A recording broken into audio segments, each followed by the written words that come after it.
Friends, आपका स्वागत है आपके चैनल ब्रेन फूड में। इस वीडियो में हम जो बीए प्रोग्राम के जो स्टूडेंट हैं सेकंड सेमेस्टर के, जिनका डिसिप्लिन सब्जेक्ट है एजुकेशन का अंडरस्टैंडिंग ह्यूमन डेवलपमेंट, इसके यूनिट सेकंड के चैप्टर थर्ड के हम डिस्कस करने वाले हैं। इससे पहले मैं आपको बता देती हूँ कि मैंने आपको जो यूनिट आपकी जो फर्स्ट है उसमें आपके 3 चैप्टर्स थे, तो मैंने आपको वो तीनों के तीनों चैप्टर्स कंप्लीट करवा दिए हैं। प्लस मैंने आपको जो यूनिट सेकंड के जो फर्स्ट चैप्टर है और जो सेकंड चैप्टर है वो भी मैंने आपको अपने चैनल पर प्रोवाइड करवा रखा है। अगर आपने उन चैप्टर्स की वीडियो नहीं देखी होगी तो आप उनको देख लेना, जिससे कि आपको अपनी एक तरीके से अंडरस्टैंडिंग हो जाएगी। क्योंकि ना थोड़ा बहुत है ना, कुछ कुछ बातें ऐसी ऐसी आ जाती है ना इसके अंदर कि ना आपको पिछली जो आपने क्लासेस पढ़ रखी होंगी ना, तो उसमें से थोड़ी बहुत कोरिलेट करती हैं, तो इससे आपको ही हेल्प मिलेगी। अब मान लीजिए कि बच्चे के विकास पे किन किन चीज़ों का प्रभाव पड़ता है, तो ये मैंने आपको पहले बता रखा। अब इस चैप्टर में भी आपके आएगा, तो थोड़ा बहुत है ना ये इंटरकनेक्ट करती है। तो इस वजह से मैं आपको बोलती हूँ कि आप है ना जितनी भी वीडियोज़ है ना मेरी, आप उसको सीक्वेंस वाइज देखेंगे, जिससे कि आपको ना अपनी जो अंडरस्टैंडिंग है इसको डेवलप करने में आपको आसानी हो। अब हम आगे बढ़ते हैं। इस जो चैप्टर का नेम है आपका जो यूनिट जो सेकंड है आपकी चैप्टर थर्ड, इस चैप्टर का नाम है परिस्थितिक व्यवस्था सिद्धांत यूरी ब्रोनफेल्डर। इनके मतलब उसके बाद पढ़ेंगे कि परिस्थितिक सिद्धांत इन्होंने क्या दिया है। इन्होंने बच्चे के विकास में एक परिस्थितिक सिद्धांत दिया था। जैसे कि आप जानते हैं कि हमने एक इकोनॉमिक्स में भी पहले पढ़ते थे परिस्थितिक तंत्र, है ना, परितंत्र जिसे हम कहते हैं। तो इसी से रिलेटेड है ना इनके नेम भी हैं। इनके ना कुछ 5 सिद्धांत हैं। इन 5 सिद्धांतों को हम अच्छे से एक्सप्लेन करेंगे कि आखिर में वो 5 सिद्धांत हैं क्या। फर्स्टली तो आप ये जान लीजिए कि जो ब्रोनफेल्डर है वो है कौन। पहले तो मैं आपको ये बता देती हूँ, थोड़ा सा इसका एक इंट्रोडक्शन दे देती हूँ कि सामाजिक संवेगात्मक विकास के समकालीन सिद्धांत क्या है। जब बालकों के सामाजिक तथा संवेगात्मक विकास संयुक्त रूप से साथ साथ होते हैं, इतने जो समाज के साथ जो सामाजिक विकास होता है बच्चे का, और जो संवेगात्मक विकास होता है, जो इमोशनल विकास होता है, तो वह प्रक्रिया क्या कहलाती है, सामाजिक संवेगिक विकास की प्रक्रिया कहलाती है। और सामाजिक संवेगिक विकास के सिद्धांतों में उन कारकों की व्याख्या करने के प्रयास किए जाते हैं ना जो बालक के क्या होते हैं, बालक के सामाजिक तथा संवेगात्मक विकास की प्रक्रिया में योगदान देते हैं।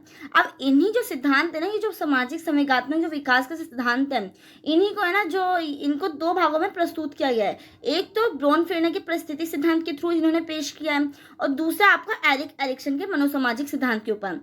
मैंने आपको जो आपका यूनिट जो सेकंड था, इसका जो आपका फर्स्ट चैप्टर था ना, उसी में आपको मैंने एरिक्सन के सिद्धांत के मनोसामाजिक सिद्धांत के बारे में अच्छे से एक्सप्लेन किया था कि जो एरिक्सन थे वो कौन थे, एरिक्सन ने क्या मनोसामाजिक सिद्धांत दिए थे, जो भी इनके सिद्धांत थे उनको मैंने बहुत अच्छे से एक्सप्लेन किया था। और ज़्यादा कोई बड़ी वीडियोस नहीं, क्योंकि ये सिद्धांत को ना अलग अलग उन्होंने, हर जो वैज्ञानिक है उनकी अलग अलग सिद्धांत उन्होंने दे रखे हैं, तो हर चैप्टर क्या हो रहा है ना आपका थोड़ा सा शॉर्ट पड़ जा रहा है। बाकी जो आपके यूनिट जो फर्स्ट थी उन चैप्टर्स से कंपेरिजन में ये जो चैप्टर्स आ रहे हैं आपके यूनिट सेकंड के, ये सब शॉर्ट हो रहे हैं, क्योंकि इनमें आपको एक पर्टिकुलर सिद्धांत के में पढ़ना है, और उन सिद्धांतों को पढ़कर आपको एक तरीके से समझ लेना है कि फिर पेपर में कुछ भी क्वेश्चन आएगा तो आप इजीली लिख पाएंगे। तो अब इसमें मैंने आपको ये वाला सिद्धांत तो बता दिया था, मनोसामाजिक सिद्धांत एरिक्सन का, और जिन बच्चों ने नहीं देखा होगा वो देख लेना जाकर, ठीक है, तो जिससे कि आपको एक क्लैरिटी बनी रहे। अब हम इसमें देखेंगे ब्रोनफेल्डर का परिस्थितिक सिद्धांत। फर्स्टली तो हम ये जानना चाहिए जो यूरी ब्रोनफेल्डर थे आखिर में ये थे कौन।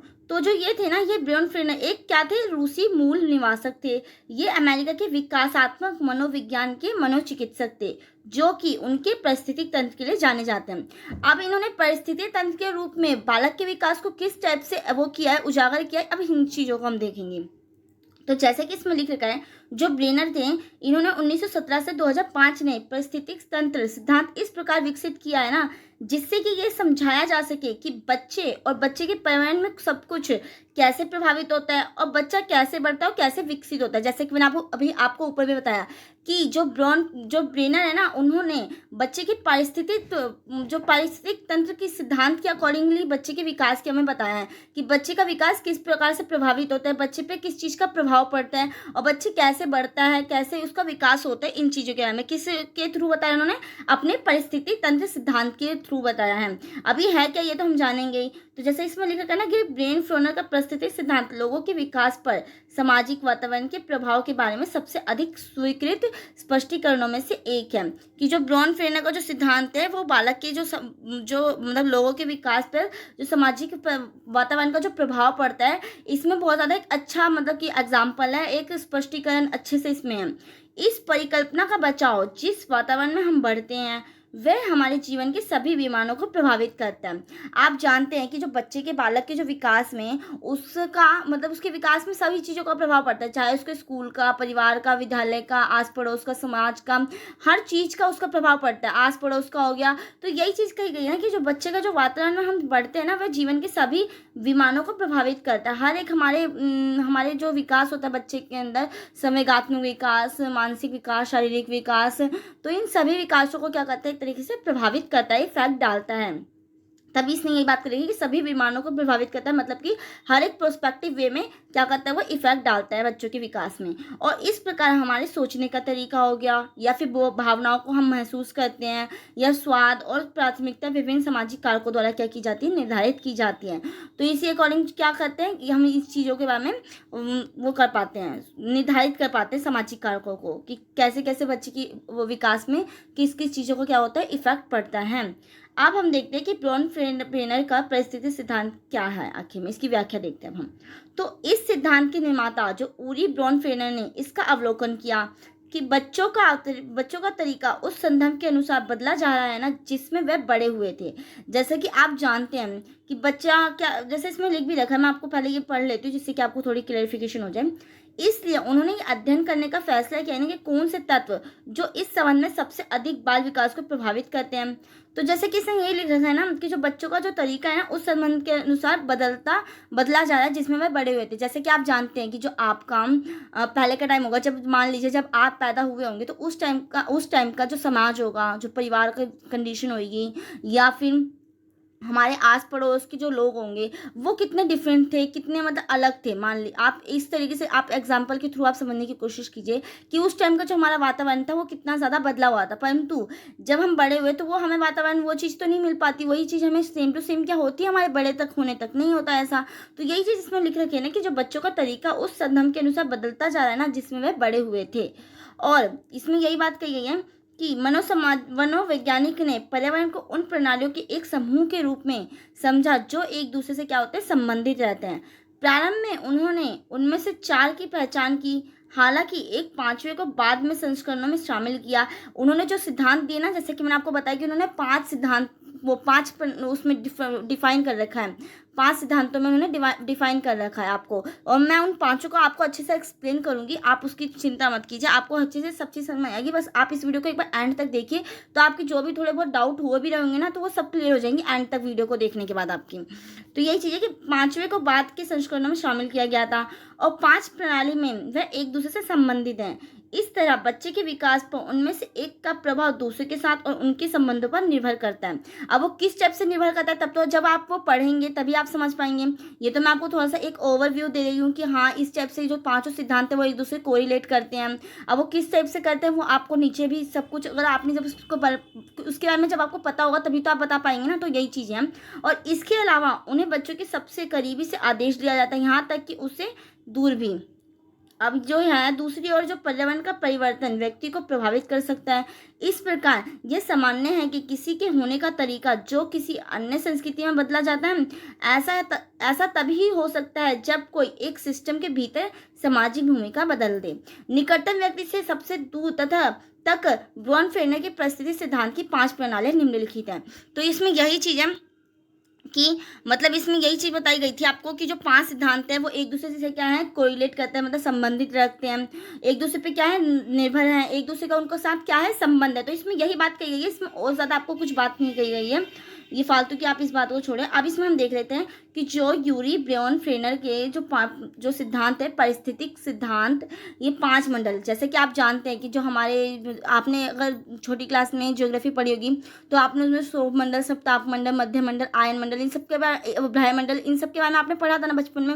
उसी टाइप से ना इन्होंने ना इन सिद्धांतों को मंडल वाइज बांट रखा है। अब वो कैसे बांट रखा है, जैसे इसमें 5 मंडल में इन्होंने डिवाइड कर रखा है। जैसे कि आप जानते हैं कि हमारे वायुमंडल की जो परत होती है वो पे 5 टाइप से डिवाइड कर रखी है, सौर मंडल, सप्ताह मंडल, इस टाइप से। अब इसको भी इसी टाइप से डिवाइड कर रखा है। जैसे कि फर्स्ट आपका जो मंडल है वो आपका लघु मंडल है। इसमें कौन कौन आ जाता है, आपके माता पिता आ जाते हैं, शिक्षक आ जाते हैं, दोस्त आ जाते हैं, ये सब आ जाते हैं आपके आस पड़ोस।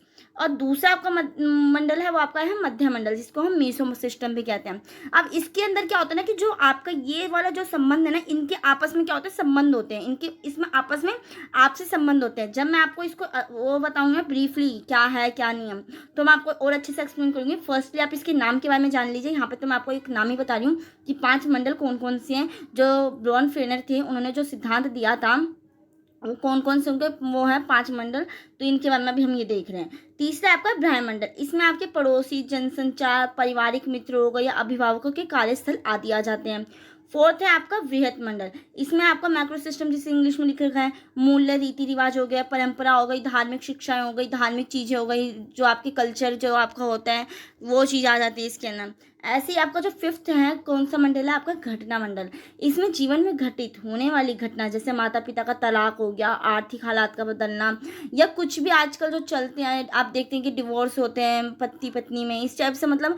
बट यहाँ पे तो आपको एक बच्चे के विकास के तौर पे देखना है, तो यही हो गया कि माता पिता का तलाक होता है तो बच्चे के उसके विकास के ऊपर भी बहुत ज़्यादा इफेक्ट पड़ता है, बच्चे के माइंड सेट के ऊपर। तो मैं भी आपको और अच्छे से इसको एक्सप्लेन करती हूँ, आपने भी देख लेना कि कौन कौन से हैं, पाँचों मंडल आपके कौन कौन से हैं। अब हम देखते हैं लघु मंडल। अब इसमें क्या है कि ये सामाजिक परिवेश का सबसे छोटा समूह होता है, जिससे बच्चे से सीधा संपर्क होता है। और माइक्रो सिस्टम वह प्रणाली होती है ना जो हमारे जीवन में प्रत्यक्ष रूप से आसपास के वातावरण में है।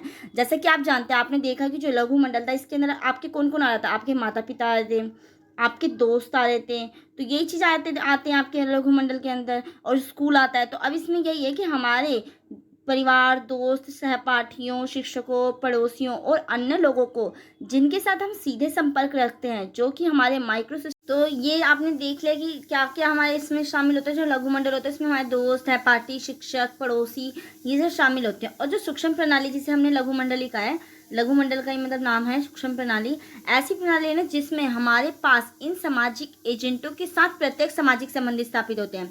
जैसे कि आप जानते हैं, इसके साथ हमारे जो लघु मंडल में है, जो ये है हमारे जो भी परिवार ये सब होता है, इनके साथ हमारा डायरेक्ट संबंध होता है। इट मीन्स इनका इफेक्ट जो मानव के विकास में, एक बालक के विकास के अंदर सीधे वो होता है, इन्वॉल्वमेंट होती है। चाहे वो आपके परिवार का हो जाए, चाहे वो स्कूल का हो जाए, फिर या चाहे आपके जो समाज हो, वो समाज बोली जो पड़ोस हो गए, दोस्त हो गए, इनका इफेक्ट आपके पूरे विकास के ऊपर पड़ता है, एक बालक के विकास में। तो इसलिए क्या है कि इनका जो इफेक्ट है ना, जो इनका प्रभाव है, वो सीधे संबंध मतलब रखता है एक बालक के विकास के अंदर। तो यही बात इसके अंदर कही गई है कि जो सामाजिक संबंध होता है वो कैसा होता है, प्रत्यक्ष होता है, मतलब इनडायरेक्ट वे में नहीं होता।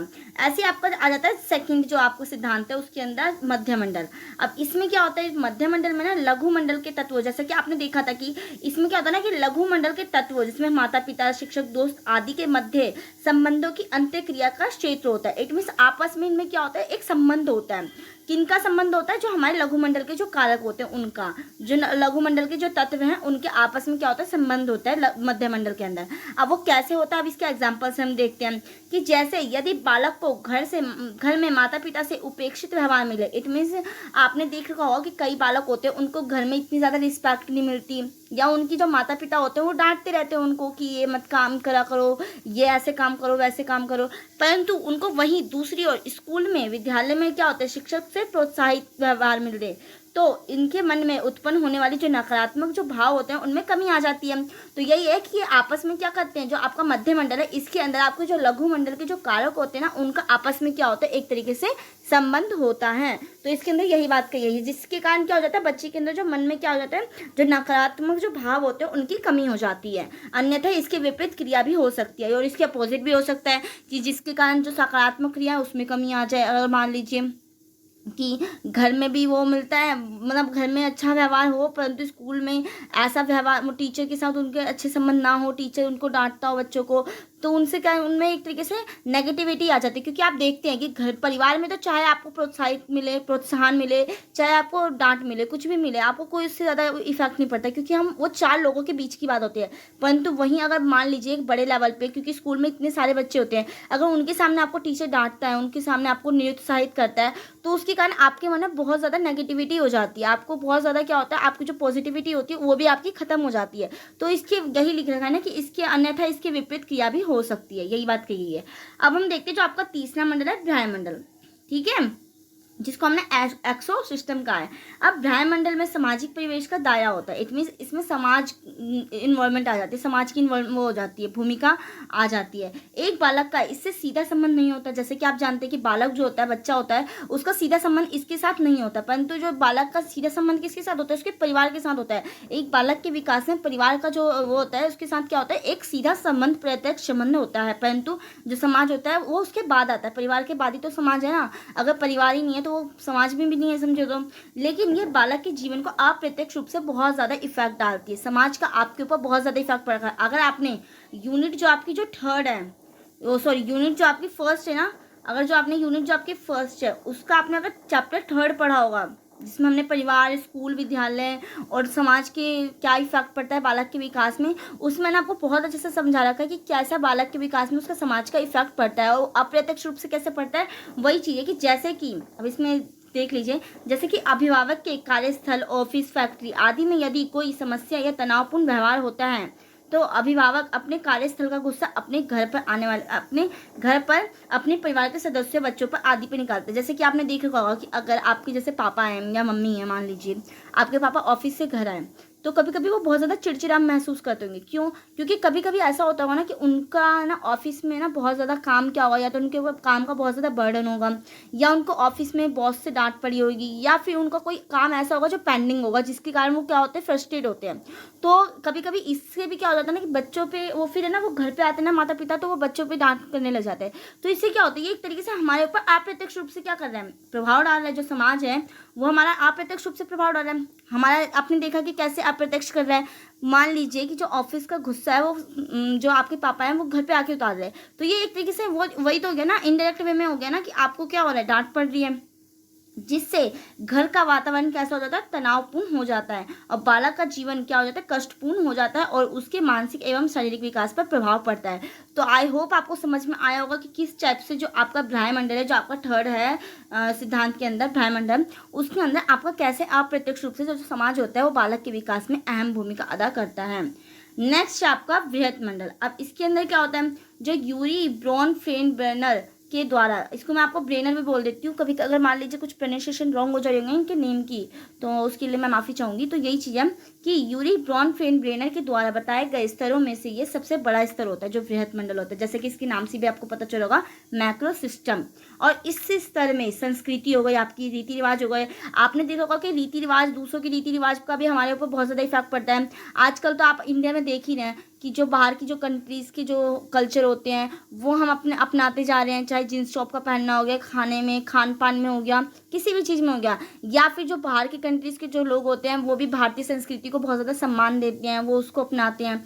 तो इस टाइप से क्या होता है कि ये जो मंडल है ना आपका, जो ये तीसरा सिद्धांत एक बालक के विकास के अंदर जो आपका है बृहत मंडल, इसके अंदर बहुत ज़्यादा ये वास्ट है। क्यों वास्ट है? क्योंकि इसके अंदर आपकी सांस्कृतिक रीति रिवाज, परंपरा, धार्मिक शिक्षा, गौरव गाथाएं, कहानियाँ आदि का योगदान होता है। और इसके साथ बालक किस जाति में पैदा हुआ है या लालन पालन हुआ है, ये सभी तत्व बृहत मंडल के अंदर आते हैं। आपने सुन होगा कि ये बच्चा किस कास्ट का है, क्या इसकी कास्ट है, या ये किस परिवार से बिलोंग करता है, तो ये सारे इसके अंदर आ जाते हैं। तो ये इस टाइप से बालक के विकास को बहुत ज़्यादा इफेक्ट डालता है कि बच्चा किस संस्कृति में पला बड़ा है। तो ये चीज़ होती है ना कि बच्चे के ऊपर उसके परिवार का बहुत ज़्यादा इफेक्ट होता है। परिवार में क्या चीज़ें होती हैं, ये संस्कृति, रीति रिवाज, ये सब होते हैं। अब मान लीजिए कि किसी परिवार में जो बहुएं होती है वो साड़ियाँ पहनते हैं, तो वो सब मतलब उनमें वो रीति रिवाज चलते रहता है। और किसी किसी में होता है कि कुछ भी पहन लो, जींस टॉप, सूट वूट। तो ये क्या होता है कि एक परिवार का ये तो मैंने आपको एक बड़े का वो दे दिया, बट एक बच्चे का भी इसी के रूप में होता है कि एक बच्चा, मान लीजिए 2-3 बालक होते हैं स्कूल के अंदर जाते हैं, तो उन सबका अलग अलग कल्चर, अलग अलग ट्रेडिशंस होता है, हर चीज़ उनकी अलग अलग होती है। उनके परिवार में कुछ और होता है, खाने में उनकी कुछ और बनता है, या उनके परिवार में इस टाइप से भगवान की पूजा की जाती है, दूसरे टाइप से पूजा की जाती है। तो ये चीज़ें होती है कि बालक के विकास में बृहत मंडल का भी बहुत ज़्यादा, मतलब इसके अंदर भी बालक के विकास के अंदर बहुत ज़्यादा प्रभाव डालता है। अब आपका आ गया घटना मंडल। तो इसमें क्या आपका ये क्रोनो सिस्टम हो गया। जैसे कि आपको इसके नाम से पता चला, टाइम पीरियड, आपका जो टाइम पीरियड होता है उसी को क्रोनो सिस्टम कहते हैं। तो यूरी ब्रॉनफेनबर्नर के अनुसार घटना मंडल कोई अलग से स्तर नहीं है, आप ही तो एक बालक, और इसी को एंड में जोड़ा गया था। मैंने आपको ऊपर बताया था ना कि ये 5वां मंडल आपका अलग से जोड़ा गया था, बाद में जोड़ा गया था संशोधन करके, लाइक दैट। तो यही चीज़ है कि इसके अंदर क्या है ना कि यूरी जॉब ब्रॉन फेरने के अनुसार घटना मंडल कोई अलग से स्तर नहीं है, अपितु एक बालक व्यक्ति के जीवन में होने वाली सभी घटनाओं का समावेश है।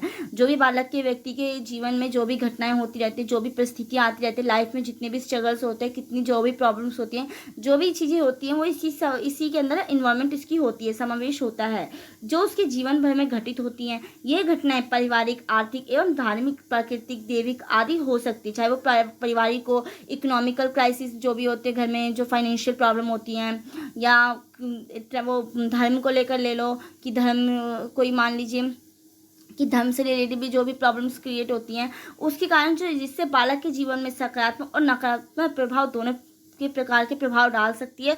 इसी को हमने क्या कहा है, घटना मंडल कहा है। क्योंकि मान लीजिए कि जो भी होता है आर्थिक, पारिवारिक आर्थिक स्थिति कुछ खराब हो जाती है, तो उसके वजह से भी तो बच्चे के, बालक के विकास में बहुत ज़्यादा इफेक्ट पड़ता है, उसके ऊपर नकारात्मक प्रभाव पड़ता है।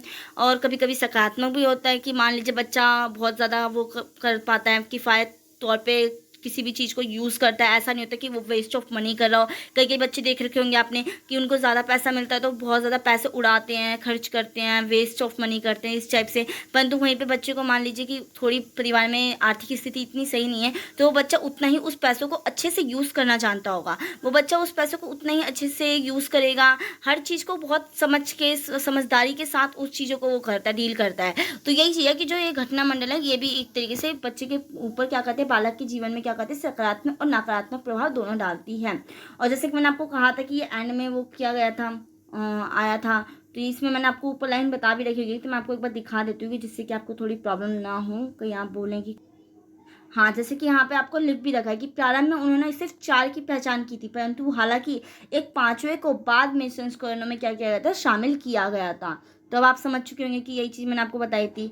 अब हम चलते हैं नेक्स्ट। अब ये आपको होगा जितने भी 5 सिद्धांत थे, एक अलग से टॉपिक है आपका परिस्थिति व्यवस्था सिद्धांत का शैक्षिक महत्व। आखिर में इसका शिक्षण के क्षेत्र में क्यों महत्व है, आपने देख रखा होगा ना। तो ये सीटेट, इन सब में भी बहुत ज़्यादा, वो सीटेट के एग्जाम में ये ब्रॉन फेरनर के सिद्धांत के बारे में पूछा जाता है, या एरिक्सन का सिद्धांत, या कोलबर्ग का सिद्धांत। मैंने आपको बताया ये चीज़ें ना, आपकी जो ये वाला जो चैप्टर है आपका, ये कुछ ऐसे चैप्टर है ना जो सीटेट इन सब में एग्जाम्स में पूछे जाते हैं, जो उसके एजुकेशन के जो चैप्टर्स होते हैं, जो टीचर के एग्जाम्स होते हैं ना, उनमें पूछे जाते हैं। तो बालक को मिलने वाला वातावरण उसके विकास में अहम भूमिका निभाता है। जैसे कि मैंने आपको बताया भी कि जो वातावरण हो गया, समाज हो गया, परिवार हो गया, स्कूल हो गया, ये सब क्या होता है, अहम भूमिका निभाता है।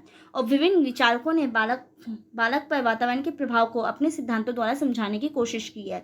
इनमें वाइगोत्स्की हो गए, बंडूरा, ये तो बहुत ज़्यादा फेमस हैं, डीवी मुख्य हैं। ब्रॉन फेनबेरनर के परिस्थिति व्यवस्था सिद्धांत में वातावरण मुख्य है। शैक्षिक दृष्टि से भी सिद्धांत महत्वपूर्ण है। अब वो कैसे, अब एक एक पॉइंट को हम अच्छे से डिस्कस करते हैं कि जैसे हमने लिख भी लगा कि बालक के विकास में समाजीकरण अहम भूमिका निभाता है। अगर हम समाजीकरण के साधन को देखें तो पाते हैं कि इसमें परिवार हो गया आपका, आस पड़ोस, रिश्तेदार, स्कूल, सगे संबंधी आदि मुख्य भूमिका निभाते हैं। आखिर में समाज के अंदर क्या क्या आता है, समाज के अंदर हमारी वो सारी ओवरऑल चीज़ें आ जाती हैं जो एक बालक के विकास में अहम भूमिका निभाती है। आपके शायद वो आपके, चाहे वो पड़ोसी हो गए, रिश्तेदार हो गए, परिवार हो गया, या फिर आपके स्कूल, विद्यालय, टीचर, शिक्षक, ये सब चीज़ आ जाती हैं उसके अंदर, आपके समाज के समाजीकरण के अंदर। और ये सभी परिस्थितिक व्यवस्था सिद्धांत की सूक्ष्म एवं मध्य प्रणाली का ही हिस्सा है। अब मैंने आपको ऊपर पढ़ाया था कि मध्य प्रणाली और सूक्ष्म प्रणाली क्या थी। सूक्ष्म जो आपकी फर्स्ट जो लघु मंडल था आपका, और जो मध्य प्रणाली थी आपकी जो मध्य मंडल था। तो इसके अंदर क्या था, इस सूक्ष्म प्रणाली के अंदर आपको मैंने ऊपर बताया था कि इसके अंदर आपके परिवार, दोस्त और स्कूल आ जाता है। और वहीं आपका जो मध्य मंडल प्रणाली था, उसके अंदर आपका जो लघु मंडल के जो तत्व हैं उनके बीच क्या हो जाता है, अंतर संबंध होता है। तो यही चीज़ की गई ना कि ये सभी परिस्थितिक व्यवस्था सिद्धांत की सूक्ष्म का हिस्सा ही है, और आपसी अंतर्क्रिया करके बालक को विकास को प्रभावित करती है। तो आपने देख लिया था कि कैसे वो बालक के विकास को प्रभावित करती है, कैसे सकारात्मक और पॉजिटिव थॉट्स और नेगेटिव थॉट्स को मतलब इंक्रीमेंट करती है, डिक्रीज करती है, वो किस टाइप से करती है। मैंने आपको वो सब चीज़ें ऊपर भी बताई हैं। अगर आपने ध्यान से लेक्चर सुना होगा तो आपको जरूर ये चीज़ें समझ में आ रही होंगी कि मैं आपको क्या बातें बोलना चाह रही हूँ। सेकंड आपको पॉइंट कि बालक के घर का वातावरण स्वास्थ्य होना आवश्यक होता है, क्योंकि अगर घर का वातावरण तनावपूर्ण होता है ना, तो इसका असर बालक के स्कूली जीवन पर भी पड़ता है। क्योंकि आपने देखा अगर घर में माता पिता लड़ाई झगड़े करते हैं तो बच्चे के ऊपर भी उसका बहुत ज़्यादा इफेक्ट पड़ता है। तो बच्चा भी कैसा हो जाता है ना, वो होता है, लड़ाकू झगड़ालू होता है। आपने देखा होगा, फिर वो स्कूल में भी जाएगा, कई स्कूल में भी आपने कई बच्चों को देख रखा होगा कि वो बच्चे क्या होते हैं, लड़ाकू से होते हैं, मतलब लड़ते झगड़ते रहते हैं, हर एक छोटी बातों पर क्या करने लग जाएंगे, लड़ने लग जाते हैं। तो यही चीज़ है कि इनका इफेक्ट भी बच्चों के ऊपर बहुत ज़्यादा पड़ता है और बालक स्कूल की गतिविधियों में सही ढंग से भागीदारी नहीं निभा पाता और इसकी बेहतर करने से हमें स्कूल और परिवार के बीच में संबंध बनाना चाहिए। इसलिए इसको अच्छा करने के लिए हमें क्या करना चाहिए, अच्छा एक संबंध बनाना चाहिए परिवार और स्कूल के बीच में। तो यही बोला गया है कि बालक के विकास के अंदर इसका बहुत ज़्यादा इफेक्ट पड़ता है। नेक्स्ट थर्ड है आपका बालक स्कूल के अलावा अन्य संस्थानों में भी अपनी समझ बनाता है। जैसे कि आप जानते हैं कि चाहे वो स्कूल से तो जरूरी नहीं है कि वो हर एक चीज़ सीखता है। कभी कभी जो बच्चे होते हैं वो समाज में रहकर, परिवार में रहकर बहुत सी ऐसी समझ को सीखते हैं, मतलब समझ उत्पन्न होती है उनके अंदर, जिसके कारण उनका क्या होता है, विकास होता है। तो यही चीज़ है कि और ये समझ बालक के विकास को क्या करती है, बहुत ज़्यादा इफेक्ट डालती है, प्रभावित करती है। और ब्रॉनफेन-ब्रेनर मध्य प्रणाली में इसकी बात करता है। तो स्कूल को बालक की इस समझ को भी कक्षा में क्या कर देना चाहिए, स्थान देना चाहिए। जो बालक को अपॉर्चुनिटी देनी चाहिए कि वो क्या कर सके, अपनी बात को रख सके क्लास के अंदर, कक्षा के अंदर। चाहे बच्चे किसी भी चीज़ में समझ को उत्पन्न करें, चाहे वो खेल कूद हो गई, पढ़ाई हो गई या किसी भी टॉपिक में हो गया, तो उनको उसके कक्षा के अंदर क्या देना चाहिए, स्थान देना चाहिए। और इस पर बात भी होनी चाहिए ताकि बालक क्या कर सके, सही और गलत में अंतर को स्पष्ट कर पाए, जान पाए।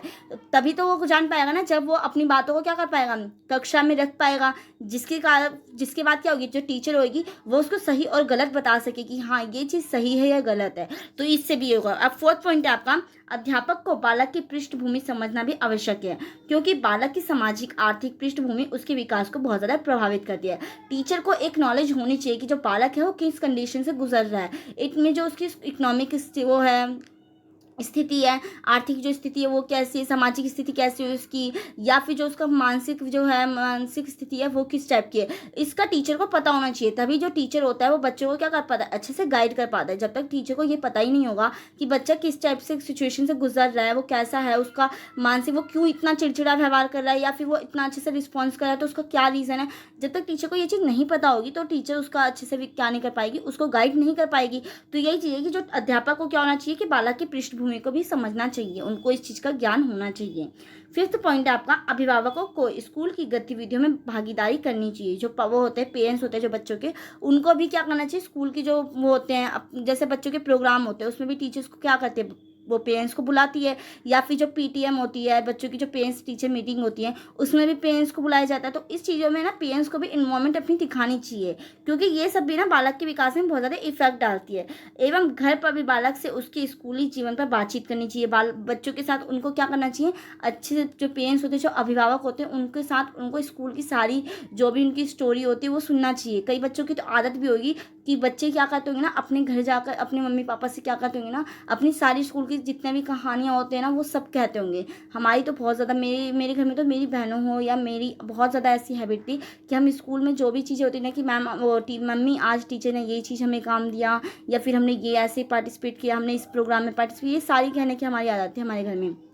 तो यही चीज़ है कि बच्चों जो पेरेंट्स होते हैं ना उनको भी क्या होना चाहिए, उनके बच्चों को बातचीत करनी चाहिए स्कूली जीवन के बारे में। और यह बालक के व्यक्तित्व को आकार देने में क्या करती है, बहुत ज़्यादा महत्वपूर्ण भूमिका निभाती है। कहीं कहीं पे होते हैं कि बच्चे खुद इतने ज़्यादा एक्सट्रोवर्ट होते हैं ना कि वो अपनी बातें सारी बताते हैं। जैसे कि मेरे घर में तो यही था कि हम बच्चे ही अपने मम्मी पापा को अपनी जो स्कूल की जितनी भी कहानियाँ होती थी, जितनी भी स्टोरीज होती थी, वो टीचर से रिलेटेड हो गया या फिर हमारी क्लास में जो फ्रेंड्स से रिलेटेड जो भी बातें होती थी हम सारी शेयर करते थे।